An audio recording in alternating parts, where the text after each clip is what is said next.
बिस्मिल्लाहिर्रहमानिर्रहीम। सिर्फ 5 मिनट का मदरसा कुरान और हदीस की रोशनी में 190वां दिन 10 रजबुल मुरज्जब। नंबर 1, इस्लामी तारीख। हजरत अली रज़ी अल्लाह अन्हु की खिलाफत। हजरत उस्मान रज़ी अल्लाह तआला अन्हु की शहादत के बाद हजरत अली रज़ी अल्लाह अन्हु मुसलमानों के खलीफा बने। हजरत उस्मान रज़ी अल्लाह अन्हु की शहादत के बाद लोग हजरत अली रज़ी अल्लाह अन्हु के घर पहुंचे कि हम आपके हाथ पर बैत होना चाहते हैं। हजरत अली रज़ी अल्लाह अन्हु ने कहा, यह बदरी सहाबा का हक है कि वो अमीरुल मोमिनीन चुने। जब सब बदरी सहाबा तशरीफ ले आए तो उन्होंने हजरत अली रज़ी अल्लाह अन्हु को अमीरुल मोमिनीन बनाया। हजरत अली करमल्लाहु वजह मिंबर पर बैठे। लोगों ने हजरत अली रज़ी अल्लाह अन्हु के हाथ पर 18 ज़िलहिज्जा जुमा के दिन बैत की। हजरत अली रज़ी अल्लाह अन्हु के ज़माने खिलाफत में मुनाफिकीन की साजिश से मुसलमान 2 गिरोहों में तकसीम हो गए थे, जिसकी वजह से मुसलमानों को काफी नुकसान उठाना पड़ा। मुसलमानों के आपसी इख्तिलाफात के बावजूद इस्लाम के हुदूद में नए ममालिक आ रहे थे और मुसलमान इस्लाम की दावत देने और दीन को फैलाने में मुनहमिक थे। बेशुमार लोग इस दीन की सच्चाई और हक्कानियत को देखकर इस्लाम में दाखिल हो रहे थे। नंबर 2, हुजूर सल्लल्लाहु अलैहि वसल्लम का मौजज़ा। मोहम्मद बिन हातिब रज़ी अल्लाह अन्हु का शिफायाब होना। एक मर्तबा मोहम्मद बिन हातिब का हाथ बचपन में जल गया तो उनकी अम्मी उन्हें लेकर हुजूर सल्लल्लाहु अलैहि वसल्लम की खिदमत में आई और कहने लगी, या रसूल अल्लाह, ये मोहम्मद बिन हातिब है। सबसे पहले आपके नाम पर उसका नाम रखा गया है।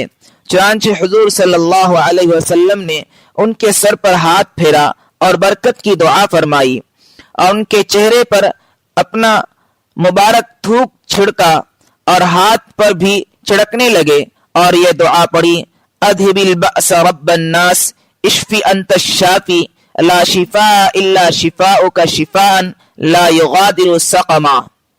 उनकी अम्मी कहती हैं कि मैं हुजूर सल्लल्लाहु अलैहि वसल्लम के पास से उठी थी, कितने में मोहम्मद बिन हातिब का हाथ ठीक हो चुका था। नंबर 3, एक फ़र्ज के बारे में। पर्दा करना फ़र्ज है। कुरान में अल्लाह ताला फरमाता है, ए औरतों, तुम अपने घरों में ठहरी रहा करो और दौरे जाहिलियत की तरह बेपर्दा मत फिरो।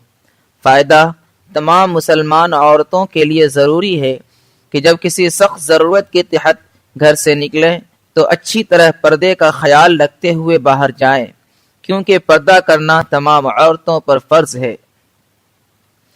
नंबर 4, एक सुन्नत के बारे में। हज़रत हुज़ैफ़ा रज़ियल्लाहु तआला अन्हु फरमाते हैं, जब रसूलुल्लाह सल्लल्लाहु अलैहि वसल्लम सोकर उठते तो ये दुआ पढ़ते, अल्हम्दुलिल्लाहिल्लज़ी अहयाना बअदमा अमातना व इलैहिन नुशूर। तर्जमा, तमाम तारीफ़ें उस अल्लाह के लिए हैं जिसने हमें मौत देने के बाद जिंदगी दी और उसी की तरफ सबको जाना है। नंबर 5, एक अहम अमल की फजीलत। इल्म दीन के लिए सफ़र करना।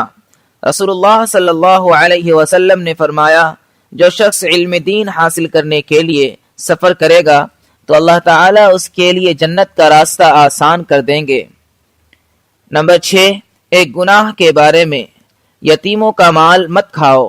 कुरान में अल्लाह ताला फरमाता है, यतीमों के माल उनको देते रहा करो और पाक माल को नापाक माल से न बदलो और उनका माल अपने मालों के साथ मत मिलाकर खाओ। ऐसा करना यकीनन बहुत बड़ा गुनाह है। नंबर 7, दुनिया के बारे में। नाफरमानों के माल और दौलत को न देखना।